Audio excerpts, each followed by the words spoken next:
taxes off and all the benefits, then Stay black. stay black. Yep. You're better off staying black, because if you bring that black mentality into this, you're probably doing 30 years for some BS that you shouldn't even been involved with. Yes. I was gonna say, I think a lot of people out there still seeing things on their lower selves. Yep. Because they're unable to see the spiritual side of what's behind the card, which is nationality, right? Because I went camping last weekend and someone were talking about all this stuff there, a whole bunch of us there, and they were talking about nationality. Some of the guys were saying, if I go out there and say that I'm a Moor, they're going to shoot me. I said, no, they're not. Then I start breaking it down. All they want to do, where's the card? They want to see the card. They want to see the card. So I took out my card. I said, here. And that's when they believed me. They're like, oh my gosh, I want one of those. So it's because they're incapable of overseeing it. So until they see the physical thing on this plane, that's when it's going to kick in for them to see on the spiritual level. Right. But it won't work because they're not connected on the spiritual level. But that's why they're going to want to study more, though. If that's what it takes, then okay, fine. Now they're looking into If that's what it takes. Because they're not getting mine. Yeah, if it takes that, I'm not telling them them what to do. to that next level, sure. Yes. You know what I mean? We'll go with that. Yes.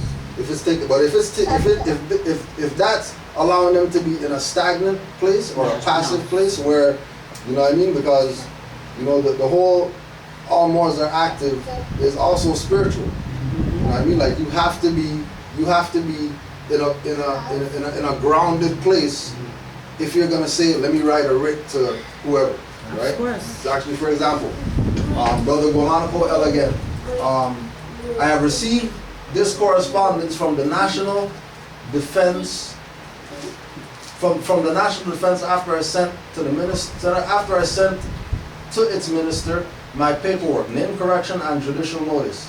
As I study, their mailing address is showing me in plain proof what it is, a de facto government. Also, they have wrongly spelled my free appellation. I'm pretty sure it was done on purpose. I'm going to take that opportunity to write a writ and send it to the Minister of National Defense, right? Now, yeah, you can do that. But the fact that they let you know in the correspondence that you got that they're de facto, what's there to write to them? That's enough. What's there to write? You got your validation that they are corrupt. They are not legitimate. They are living an illusion.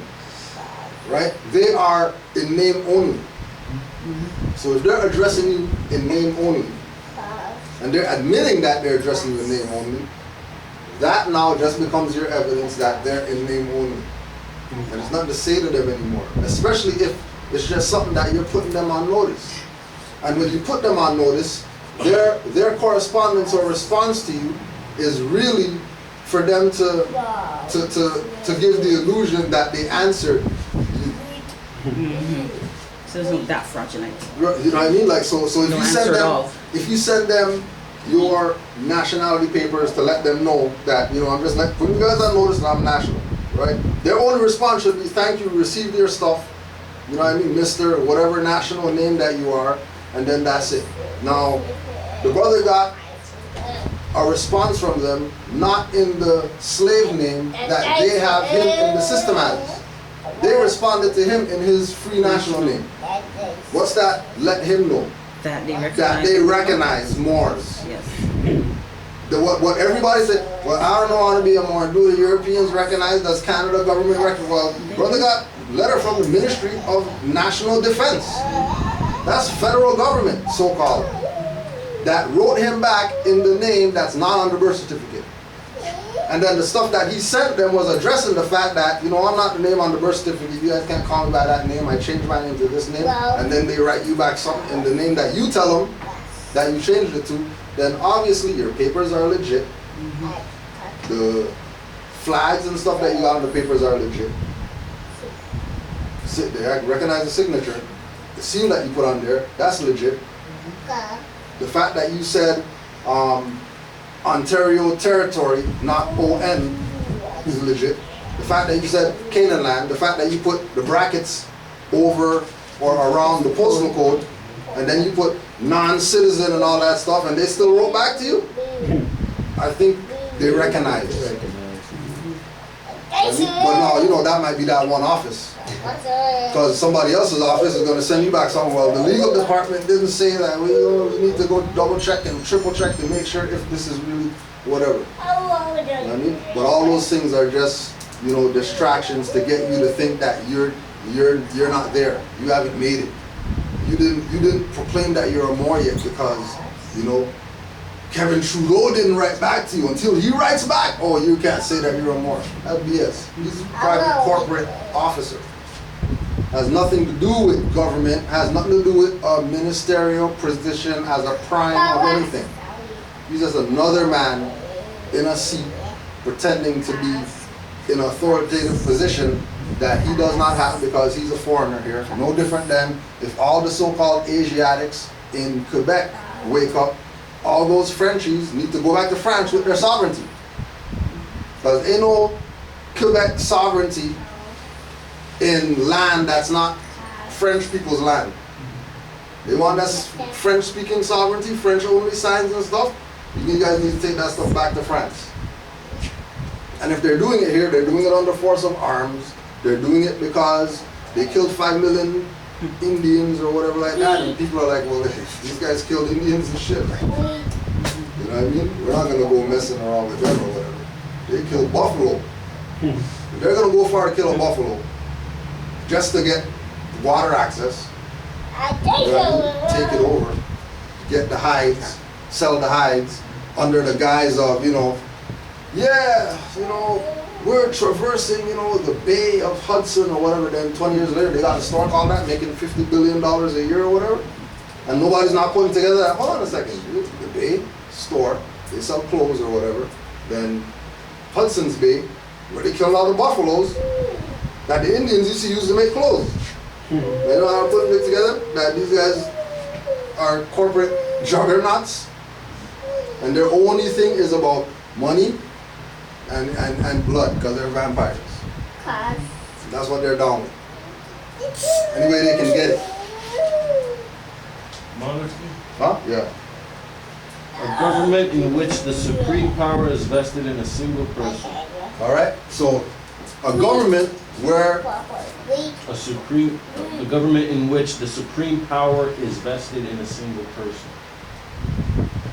that sounds like a dictatorship to me. If the people don't have the power, one individual has it, then that's more than likely slavery. Slavery, dictatorship, communism. Why would one individual have the power, not even just the power, the sovereign power over all these other people? Is there anything where it says ordained by God or? Was there more in it? That was it? Where a monarch is invested with absolute power, the monarchy is termed despotic. Where the supreme power is virtually in the laws, though the majesty of government and the administrated are vested in a single person, it is a limited or constitutional monarchy.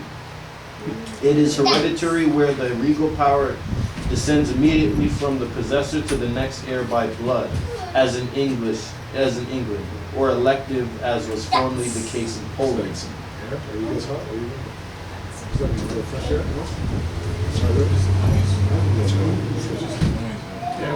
And so as soon as they say, that's why people are mad with, showing allegiance to the Queen.